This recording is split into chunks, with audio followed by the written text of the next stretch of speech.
Kalau semuanya relatif tidak akan berjalan kehidupan ini. Justru karena ada perkara-perkara yang absolut yang kita yakini bersama, maka berjalanlah norma-norma dan nilai-nilai kehidupan. Kalau istilah dalam bahasa sosial apa? Norma-norma dan nilai-nilai. Disepakati oleh kita semua. Mengambil barang orang itu tidak boleh, sepakat, nggak ada yang bilang tidak baik. Pencuri pun tahu itu tidak baik. Ini bantahan. Kalau Anda menyatakan bahwasanya semua kebenaran adalah relatif, tidak ada yang absolut, tidak ada yang pasti, kita katakan maka kaidah Anda ini pula juga relatif. Jangan Anda absolutkan. Anda mengatakan semua kebenaran adalah apa? Relatif, tidak ada yang absolut. Nah, praktekkan kaidah ini pada kaidah Anda sendiri. Berarti kaidah Anda semua kebenaran relatif itu juga relatif. Paham? Paham atau tidak? Saya ulangi, kayaknya tidak paham. Anda mengatakan semua kebenaran apa? Relatif. Semua teori relatif. Kita katakan teori Anda bahwasanya semuanya kebenaran itu relatif, kalau begitu juga relatif. Maka jangan Anda merasa ini absolut. Kalau begitu Anda jangan protes sama orang kalau ada orang yang menganggap itu absolut. Karena kaidah Anda untuk memprotes dia juga relatif. Paham? Ya sudah kalau udah paham, alhamdulillah. Kok Ustaz kok bisa mereka mengatakan demikian? Mereka sebutkan dalil-dalil. Ya. Kata mereka ayat-ayat menyebutkan bahwasanya yang tahu kebenaran cuma Allah. Ente tidak tahu. Yang tahu kebenaran cuma siapa? Allah. Kita bilang benar, saya sepakat dengan Anda, yang tahu kebenaran cuma siapa? Allah. Justru karena Allah yang tahu kebenaran, Allah turunkan kebenaran tersebut dalam Al-Quran dan melalui lisan nabinya, melalui sunnah Nabi SAW. Apakah masuk akal ada Tuhan yang bijak menyuruh kita mencari kebenaran sementara kebenaran tidak ada yang tahu kecuali Dia? Kalau ada Tuhan seperti Tuhan Bahlul namanya, masa Tuhan suruh kita cari kebenaran terus kita tidak ada barometer kebenaran, yang tahu cuma saya, Tuhan cuma yang tahu, terus ngapain kita disuruh cari kebenaran? Paham? Tatkala Allah tahu kebenaran, maka Allah turunkan kebenaran tersebut dalam Al-Quranul Karim. Kitabul Huda, kitab petunjuk. Melalui lisan Nabi SAW, melalui sunnah-sunnahnya. Makanya Allah berkata, fa in tanaza'tum fi syai'in faruddu ila Allahi war Rasul. Kalau kalian berselisih tentang sesuatu, kembalikan kepada Allah dan Rasulnya. Wa makhtalaftum fihi min syai' fa hukmuhu ila Allah. Kalian berselisih tentang apa saja, kembalikan kepada Allah Subhanahu wa taala. Ini sering mereka katakan, yang tahu kebenaran cuma Allah. Terus buat apa kalau gitu? Buat apa Allah menyuruh kita mencari kebenaran sementara kebenaran tidak ada yang tahu? Itu namanya Tuhan yang tidak rahmat, namanya Tuhan yang tidak sayang kepada ciptaannya. Allah turunkan aturan supaya ente kembali kepada aturan tersebut. Allah tunjukkan kebenaran supaya ente kembali kepada kebenaran tersebut. Memang yang paling tahu kebenaran Allah, tapi Allah paparkan dalam Al-Quran. Allah paparkan melalui sunnah-sunnah Nabi SAW. Paham insyaallah? Baik. Kita break dulu ya. Break dulu biar antum fresh, antum mau makan-makan, mau minum-minum silakan. Bismillahirrahmanirrahim. Assalamualaikum warahmatullahi wabarakatuh. Alhamdulillahi ala ihsanih wa syukru lahu ala taufiqihi wa amtinanih wa asyhadu an la ilaha illallah wahdahu la syarika lahu ta'ziman li sya'nih wa asyhadu anna Muhammadan abduhu wa rasuluhu da'ila ridwanih. Allahumma salli alaihi wa ala alihi wa ashabi wa ikhwani. Hadirin dan hadirat yang dirahmati oleh Allah Subhanahu wa taala, kita lanjutkan pengajian kita. Kita masih menyebutkan syubhat-syubhat yang dilontarkan oleh para dai pluralisme untuk melegalkan keyakinan mereka tentang semua agama benar, bahwasanya semua penghuni agama akan masuk surga. Di antaranya, dan ini adalah mungkin syubhat yang terakhir yang bisa saya sampaikan pada kesempatan kali ini saya rasa adalah syubhat yang paling berbahaya. Syubhat yang paling berbahaya dan syubhat yang paling terstruktur, dan akhirnya turunannya dari syubhat ini sangat banyak. Saya katakan inilah syubhat yang paling berbahaya dan paling terstruktur, dan turunan dari syubhat ini sangatlah banyak. Syubhat tersebut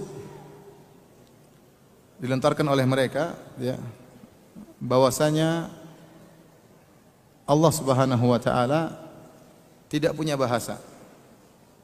Ini diucapkan oleh Qamaruddin Hidayat, diucapkan oleh ulil absar, dan bahwasanya ya Allah tidak punya bahasa, sehingga bahasa Arab yang tercantum dalam Al-Quran itu bukan bahasa Allah Subhanahu wa taala. Yang kelazimannya bahwasanya Al-Quran itu bukanlah firman Allah Subhanahu wa taala. Saya ingin menyampaikan syubhatnya dulu supaya antum paham. Al-Quran itu bukan firman Allah karena Allah tidak punya bahasa.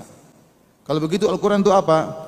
Al-Quran itu adalah terjemah Nabi Muhammad SAW terhadap ide-ide pokok Allah Subhanahu wa taala.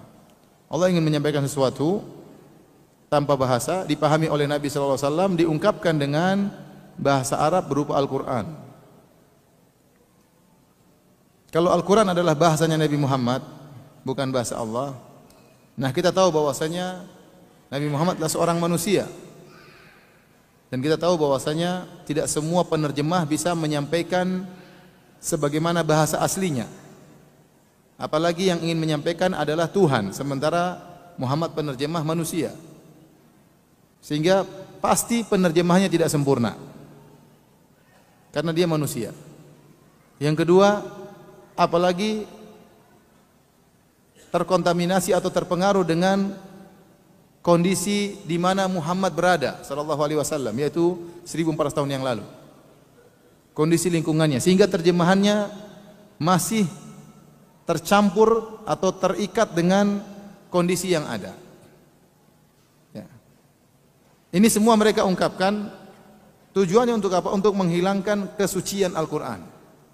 Kalau seorang sudah meyakini bahwasanya Al-Quran itu bukanlah firman Allah, Al-Quran itu hanyalah bahasa manusia, bahasa Muhammad, dan bahasa Muhammad tentunya tidak sempurna, ya, tidak mungkin ilmu Muhammad bisa mewakili ilmu Allah Subhanahu wa taala, ya, tidak mungkin seorang penerjemah bisa menyampaikan sebagaimana yang aslinya, ya, kemudian penerjemahannya pun terbatas karena terpengaruh dengan lingkungan dan ruang yang di mana berada Muhammad tersebut.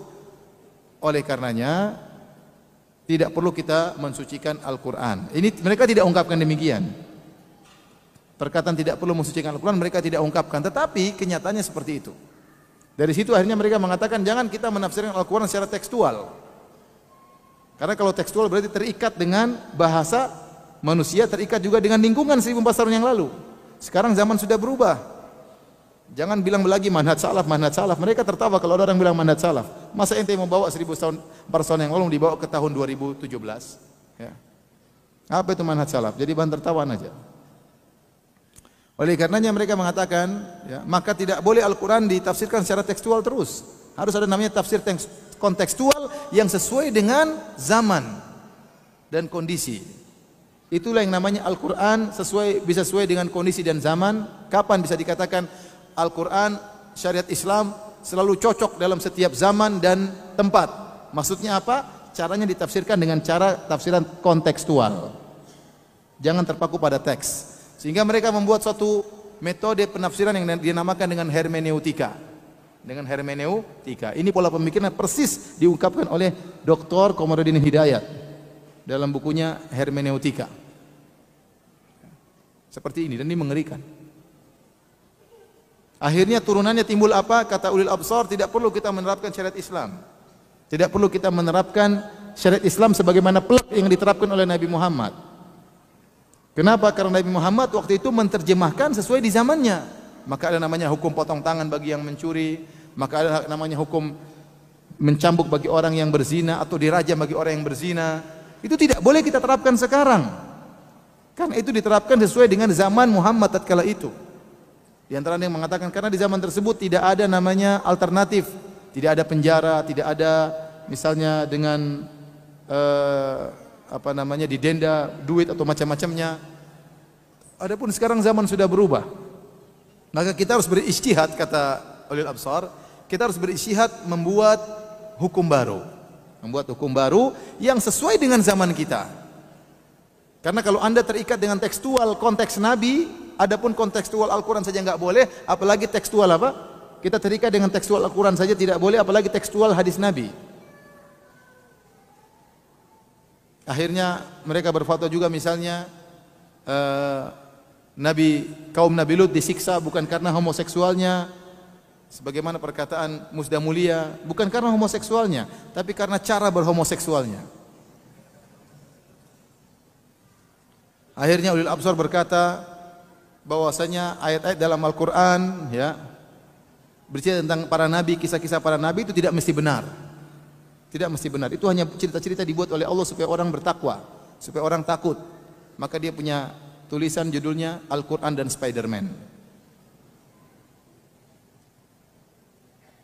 Ini semua kembali kepada satu syubhat yang sangat berbahaya. Baik, kita akan bahas syubhat tersebut. Antum sudah ngerti syubhatnya? Ngerti enggak? Ngerti? Sudah kena syubhat belum?